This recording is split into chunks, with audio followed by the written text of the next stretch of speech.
White dress ప్రతిసారి వేసుకోలేము అసలు. ఎప్పుడు స్టిచ్ చేసినా సరే ఇదే మోడల్ వస్తుంది నాకు. ఏదో మూవీలో కూడా చూసాను నేను. జస్ట్ ఫుల్ హ్యాండ్స్ పెట్టి అనార్కలి టైప్ కుడితే అసలు సూపర్ ఉంటది. ఓల్డ్ మోడలే కానీ ఎప్పుడు వేసుకున్నా కూడా కొత్తగానే కనిపిస్తుంది. నేను తీసుకున్నది వచ్చేసి బ్రాసో నెట్ సారీ. ఇది నా కోసం కాదు.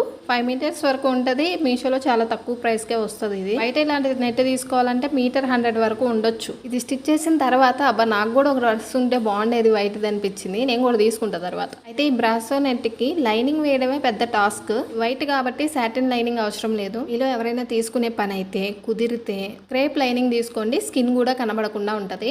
ఎందుకంటే ఇది వైట్ డ్రెస్ కదా, సో మనం ఏ లైనింగ్ వేసినా సరే మనకి స్కిన్ కొంచెమైనా తెలుస్తుంది అనమాట. బాటమ్ లో వచ్చేసి ఫుల్ సర్క్యులర్ పెట్టేశాను. అసలు చాలా బాగా వచ్చింది. హీరోయిన్ భూమిక ఏదో మూవీలో వేసుకుంటది అబ్బాయి లాగా వైట్ డ్రెస్. మూవీ పేరే సరిగా గుర్తులేదు. ఈ డ్రెస్ తర్వాత నేను ఏది స్టిచ్ చేసినా సరే ఖచ్చితంగా వీడియో తీస్తాను. ఓకేనా, బాయ్.